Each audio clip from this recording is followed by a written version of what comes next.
may mga ibang paninda dito na pwede kong either gayahin or kasi I can sell it at a cheaper cost or I can also make a better version and sell it at a higher cost or even pareho lang. Kasi ang gusto mo nga is mag-stand out yung product mo. Do I highly recommend that you come up with an out of this world crazy idea? Huwag muna. Especially kung gusto mong kumita agad itong negosyo mong ito. Kasi yung gusto mo is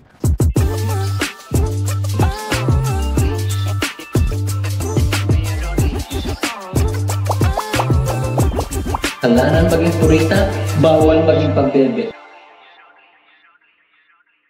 So may product ka na, may business ka na. Ang problema mo, hindi mo alam kung kanino mo iaalok. Naisip mo, iaalok mo na to sa mga friends mo, sa mga kalala mo, sa mga office mates mo, sa lahat ng nasa Facebook mo. At naubos mo na lahat yung mga customers mo. Ang thinking mo is, hala, paano na yan? Imposible na.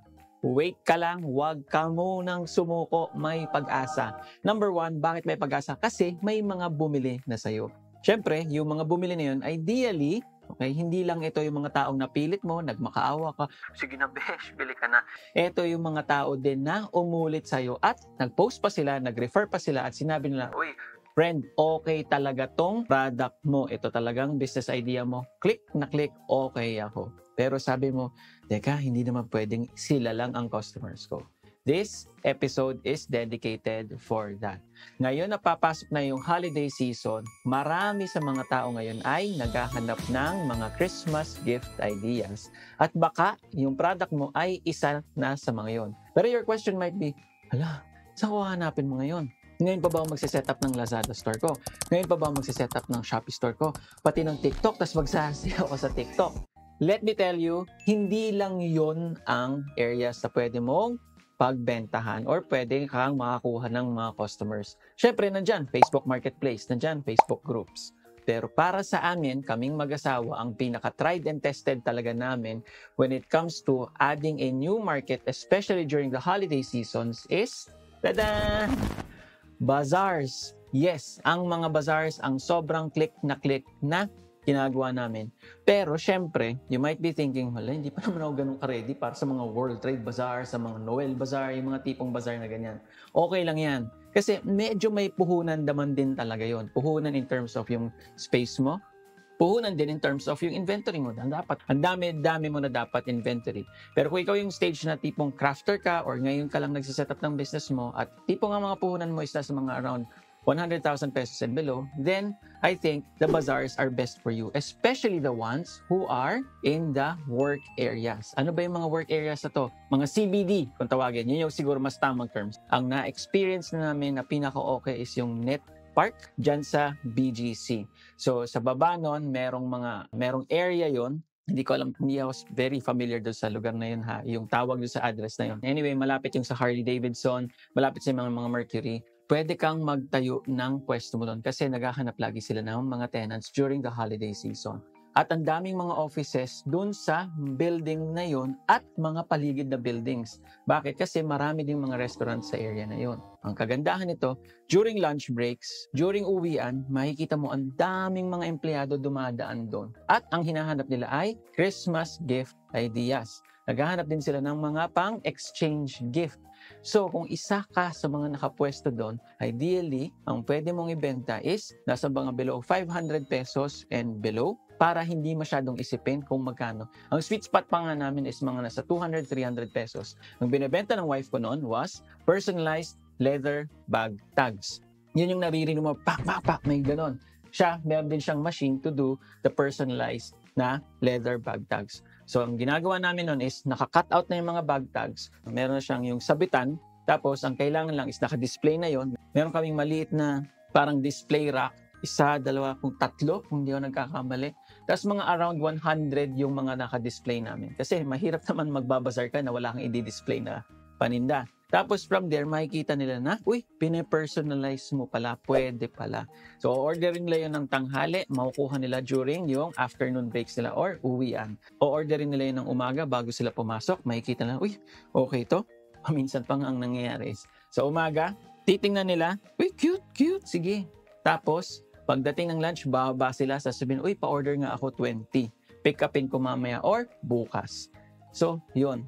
Kung titingnan mo, ang point naman talaga dito is you are looking for a place where there are your ideal customers. Ang tawag nga natin dito is foot traffic. Sa internet marketing, ang tawag natin dito is yung source of leads mo, yung traffic, online traffic.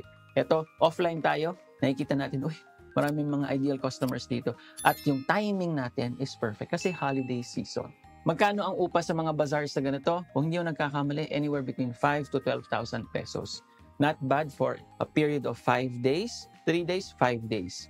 Tapos, here's what you can expect. Yung first day mo, hindi mo i-expect agad. Huwag mo i-expect agad na, boom, bebenta ka na agad ng hataw na hataw. Second day, yan, meron na. Kasi meron ng unang mga taong nakakita sa'yo. Tapos yung third day, most likely, ito yung last day mo or ito yung middle day mo, ito na yung peak mo. Diyan, hahataw na ng hahataw. Okay, you might be thinking, paano naman kung hindi ko agad mabenta yung mga gamit ko, yung mga paninda ko, yung mga products ko? Okay lang yan.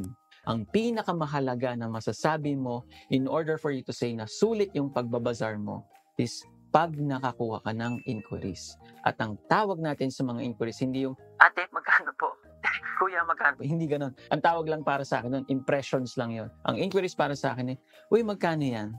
300. Sige nga, pahingi ako ng contact details mo. Tapos, bibigay mo either yung business card mo or bibigay mo lang yung number mo. Pero hindi ka titigil doon. Gusto mong sulitin, okay? Hingin mo na rin yung contact details nila and tell them na, uy ma'am, kung sakali, or sir, kung sakali na may promo po kami or meron po kaming promo for bulk orders, i-text ko po kayo. Okay lang po ba? I promise not to call. I will just text you. Let me know if okay po sa inyo. And most of the times, they say yes. Kasi first of all, nag-inquire na sila, uy, okay yan, patingin niya. And sunod, they even got your number. Siyempre, pinakamadali na yun is parang, interesado naman talaga sila. You are now asking permission if you can text them. Now, why would you go to those sites? Bakit ka pa magpapakahirap na hingin mo pa yung mga number sila tapos ite-text mo sila? Hiningi na rin naman nila yung contact number mo. Eto siya. Kung papansinin mo ang mga behavior ng mga taong nasa mga bazaar, hinihingi nila yung contact details, ilalagay nila sa bulsa nila, ilalagay nila sa bag nila, hindi na nila maalala ano ba talaga yung produkto ng business card na ito. So, if I were you, yung business card mo, ideally, nandun na rin kung ano yung mga products mo. Pictures, kahit na maliliit lang yan, pictures ng products mo. Pero ang best pa rin is, alamin mo yung contact details sila para ma-remind mo sila. And then ask them, pwede ko po ba kayong i-Viber? Para yung photos mismo ng mga products mo, mapakita mo sa kanila. Balik tayo. Kung sinasabi mo na nasaturate mo na yung market mo, yung mga friends mo sa Facebook, pati lahat ng mga kamag-anak mo, na PM mo na, tapos nag-ordera naman sila, okay naman sila. Now, I think would be the best time for you to go to the cold market, pero a buying market. Ang tawag nga natin dyan ay mga bazaars. Sulit na sulit ito, especially kung ang puhunan mo is nasa around 100,000 pesos and below. Now, am I saying na yun lang ang pwede mong ibenta pagdating sa mga bazaars na to? Itong tinatawag nga na cold buying market. Hindi. Obserbahan mo din. Ano ba yung mga ibang paninda dito na pwede kong either gayahin or kasi I can sell it at a cheaper cost or I can also make a better version and sell it at a higher cost or even pareho lang. Kasi ang gusto mo nga is mag-stand out yung product mo. Do I highly recommend that you come up with an out of this world crazy idea? Huwag muna. Especially kung gusto mong kumita agad itong negosyo mong ito. Kasi yung gusto mo is meron ng validation. Ginawa na ng iba yung pagbabalidate kung bebenta ba ito or hindi. We'll talk about more about product ideas that I think are profitable, that I think will sell, and mga na-testa rin namin na pumalpak ng walang-wala. Anyway, if this is the first time mo mapanood, I'm Neil Reichel. Meron akong podcast called The $1 Million Filipino Freelancer. Nasa Spotify siya. Meron 360 plus 5-star ratings. Nasa description yung link ng podcast nito. Pero more than that, itong channel to is now going to be dedicated to how you can earn money. And that is through business. Mga business na malaki puhunan, malaki returns. Mga business na konti lang ang effort, pero pwede palang kumita.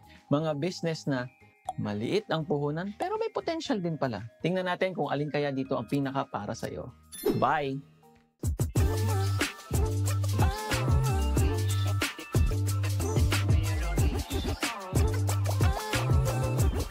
Hangganan maging purita, bawal maging pambebe.